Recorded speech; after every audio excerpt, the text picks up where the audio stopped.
Ownership gives you peace. When something is yours, truly yours, you can rest easily. You've paid the price. Sign the deed. Put your feet up. But success doesn't come with a deed. Success is not a home you own, it's a high-performance vehicle you lease, and the terms are strict. The moment you stop paying, in discipline, effort, sacrifice, it's repossessed. No warning, no grace period.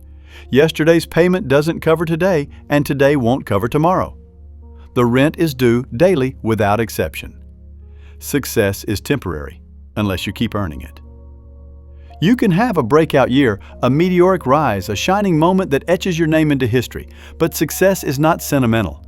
It doesn't stick around because it likes you. It stays only if you keep proving you deserve it. Ask the athlete who skips training how quickly their edge dulls. Ask the entrepreneur who relaxes how fast their empire trembles. Ask the artist who stops creating how long before the applause fades. Every day the world resets, the bar lifts, the game changes. And you, my friend, you must rise again or fall quietly behind. Yesterday's wins don't count today. There's no rollover credit in the game of success. You can't deposit yesterday's motivation into today's account. You can't coast on last year's hunger. You can't live forever off a moment that once defined you. Each day asks a new question. Are you still willing to pay the price? This is where most falter. They confuse past sacrifice with future entitlement. But success has no memory, only a mirror, and that mirror reflects only one thing. What are you doing right now? The higher you climb, the heavier the rent. There's a cruel twist to success. The summit doesn't offer rest, it demands more. More eyes watching, more pressure mounting, more critics waiting for you to slip. At the top, the rent increases. You must choose discipline when others choose ease, clarity when the world distracts, humility when the crowd chants your name, and resilience when cracks begin to form.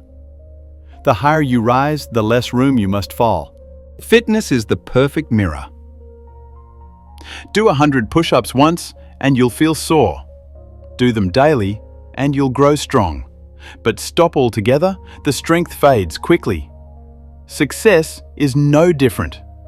You don't stay sharp by celebrating. You stay sharp by showing up, by putting in the reps mentally, emotionally, physically. Form matters. Consistency matters more. Stop training and you don't plateau, you backslide. Think of success like a garden. You can plant the seeds and see early growth, but stop watering, stop weeding, stop caring, and it dies, slowly, then suddenly. Just like a rented apartment, your life, work, health, and relationships degrade when neglected. Walls crack when small problems go unfixed. Dust piles up when you stop cleaning. Pipes burst from unnoticed leaks. You don't notice the damage immediately. That's what makes it dangerous. Neglect is silent at first, then it becomes a storm. It's a lifestyle, not a destination. Those who last don't chase success. They live success. It's not a trophy they dust off, but a rhythm they breathe. They wake each day like a beginner, hungry, curious, ready to earn it all over again. They don't confuse comfort with permanence. They know success is fragile, and that knowledge makes them dangerous, because while others rest, they pay the rent, again and again and again. Success takes more than motivation. It takes discipline over motivation. Success isn't a spark, it isn't a moment, it isn't a lucky break or a single grand effort. It's a quiet decision made daily. While the world waits for a surge of motivation, those who win are already moving, not because they feel like it, but because they've chosen to. Motivation is a spark. Discipline is the engine. Motivation feels electric. You watch an inspiring video, you hear a quote that lights your soul on fire. You feel ready to climb, to fight, to change. But here's the truth. Motivation fades. It's emotional, fleeting like fireworks that light up the sky for a second, then vanish into smoke. Discipline, it doesn't care how you feel. Discipline is the alarm clock at 5 a.m. It's the gym when you're sore. It's the project you push forward when no one is watching. It's quiet, boring, relentless, and that's what makes it powerful. Here's the good news. Discipline isn't found. It's built. No one is born with it. No one wakes up one day and feels disciplined. Discipline is trained like a muscle. It's forged every time you show up when it's easier not to. You remove the luxury of excuses. You treat your promises to yourself like sacred contracts. And slowly, something shifts. You stop negotiating with your weakness. Not overnight success, but unshakable momentum, inch by inch, brick by brick. Success, as they say, is small disciplines repeated daily. Consistency beats intensity, always. People think success demands huge effort, a heroic sprint. But the truth? It's a quiet, steady walk. You don't write a novel in a weekend. You write it word by word, day by day. You don't sculpt your body with one brutal workout. You earn it with thousands of reps. You don't become great in a moment. You become in the mundane. It's the work you do, especially when you're tired. Especially when you're bored. Especially when no one claps. Motivation is not reliable because it is emotional. Discipline is intentional. Motivation asks, do I feel like it today? Discipline answers, it doesn't matter. Discipline means training in silence while others talk, choosing broccoli over cake when no one's watching, turning down comfort when discomfort leads to growth. This is where transformation lives. Not in explosions of effort, but in rhythms of action. Paying rent daily means showing up when you're drained. It means doing the reps when they're boring. It means keeping your word to yourself when no one's around to applaud. It means holding the line between who you are and who you want to be. It means saying yes to your future, one small, thankless action at a time. Success doesn't reward talent. It rewards tenacity. It doesn't remember what you did once. It checks your record every day. This matters now more than ever because we live in a world addicted to hype.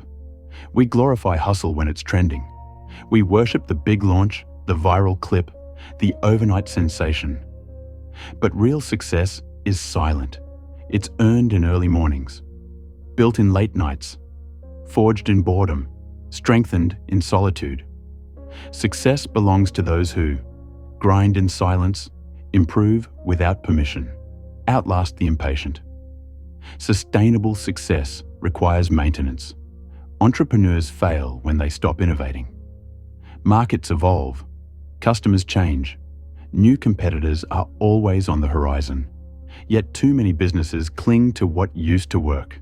They say, "We've always done it this way." And that's usually the first step toward failure. Success isn't static, it's rented.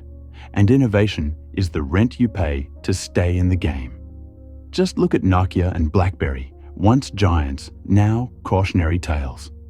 BlackBerry dominated the early smartphone era, secure emails, physical keyboards, a business powerhouse. But when Apple introduced the iPhone in 2007, BlackBerry laughed it off. They dismissed touchscreens and underestimated the app revolution. By the time they adapted, it was already too late. Nokia followed a similar path. They led the global phone market for years, sturdy, reliable, untouchable. But they clung to outdated software and ignored the shift to smartphones. Instead of evolving, they doubled down on what used to work. And in just a few years, they lost everything. These companies didn't fail overnight. They crumbled slowly, from a lack of curiosity and a fear of change. Because in business, yesterday's strategy can become today's liability. Sustainable success isn't built on a single idea. It's built on constant reinvention. Adapt or become irrelevant. Innovate or vanish. Relationships decay when they're taken for granted. Relationships rarely shatter in a moment. They don't usually explode with betrayal or end in dramatic silence.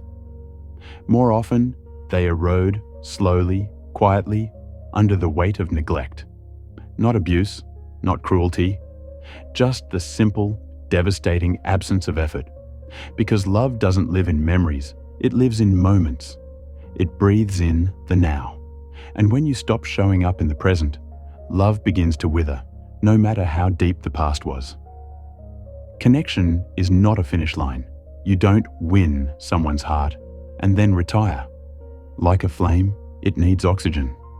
Like a garden, it needs watering. Like a song, it needs to be played to stay alive. Attention, appreciation, vulnerability, these are the nutrients, the daily vitamins, the rent you pay to keep a bond alive. Stop offering them and the warmth fades. Not overnight, but inevitably. Indifference is the true enemy of love. They say hate is the opposite of love, but that's not quite true.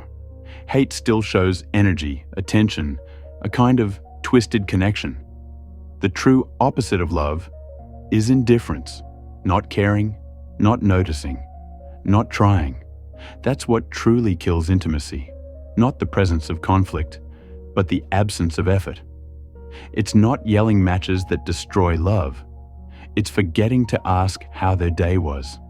It's scrolling while they speak. It's assuming they'll always be there, even when you stop reaching out. People don't leave. Suddenly, they drift. The heartbreaking part? People don't always slam the door. They just slowly stop knocking, stop sharing, stop trusting. They feel the silence, the distance, the weight of being unacknowledged. And they begin to drift, not out of malice, but out of self-preservation. Because every human soul needs to feel seen, heard, valued. And when that disappears, so does the connection. Relationships require maintenance, not just history. You can't love someone yesterday and expect it to hold today.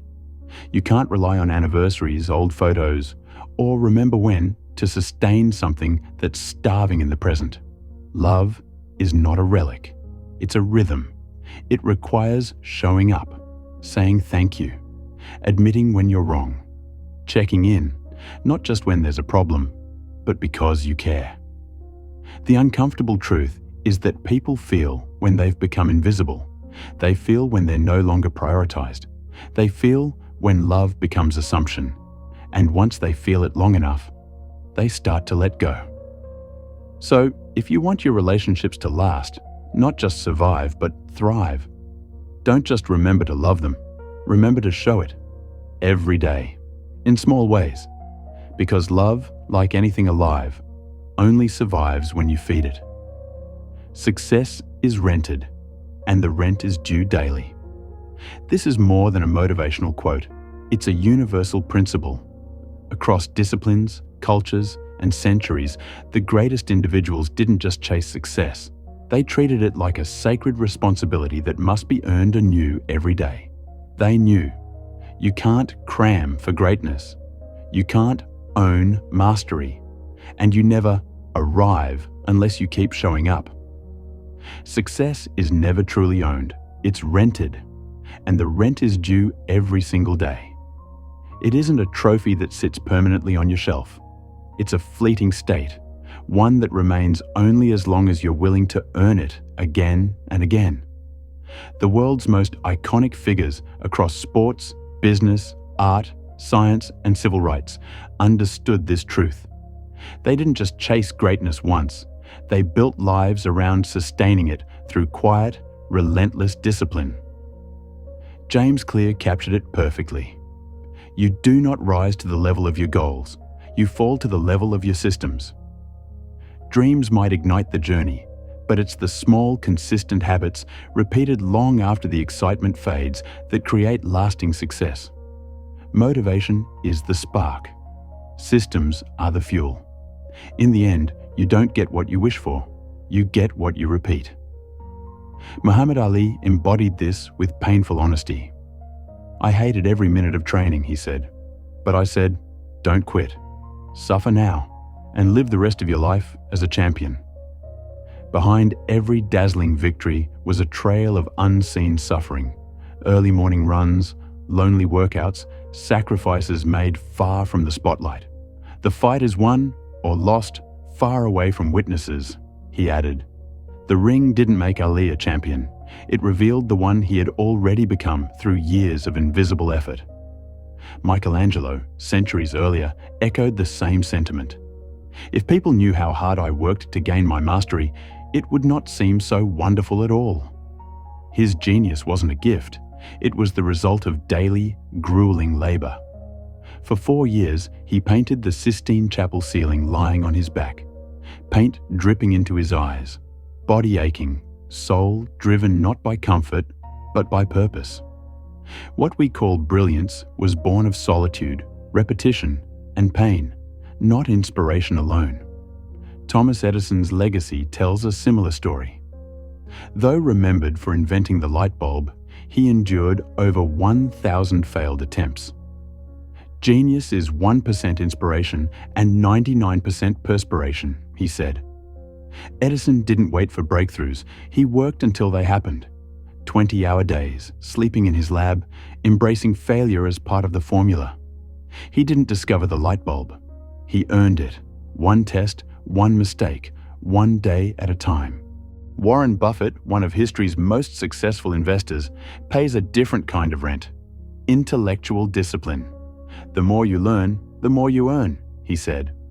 While others chased trends, Buffett spent 5 to 6 hours a day reading, stacking insights like compound interest. When he advised, read 500 pages like this every day, he wasn't being poetic. He was sharing the secret. Long-term wealth is downstream of wisdom, and wisdom is built quietly, page by page. Stephen King, the master of horror, doesn't wait for the muse. Amateurs sit and wait for inspiration. The rest of us just get up and go to work, he said. He writes every single day, holidays, birthdays, no exceptions. 2,000 words, rain or sunshine. His success isn't magic, it's habit. The public sees the finished novels, but behind each one is a mountain of discipline, drafts, and unseen hours. Creative mastery, like any other, is built in the repetition, not the hype. And then there's Kobe Bryant. The Mamba mentality wasn't a slogan, it was a way of life. Great things come from hard work and perseverance. No excuses, he declared, and he lived it. Before dawn workouts, 800 jump shots in a single session, no off-season. Even at the peak of his career, he trained like he still had everything to prove. I have nothing in common with lazy people who blame others for their lack of success, he once said. Kobe wasn't just outworking the competition, he was outworking his own potential day after day. The lesson across all of these lives is clear. Success is never guaranteed and never static. It isn't granted in flashes of brilliance or moments of applause. It's forged quietly, in early mornings, long nights, discipline, sacrifice, and silence. You don't become great once. You become great again and again, every day you choose to show up. My friend, I will leave you with Aristotle famously saying that said, "We are what we repeatedly do." Excellence, then, is not an act, but a habit. So according to him, you become excellent through who you train yourself to be, day in and day out. Like brushing your teeth or showing up to train, greatness becomes your default only when it becomes your routine.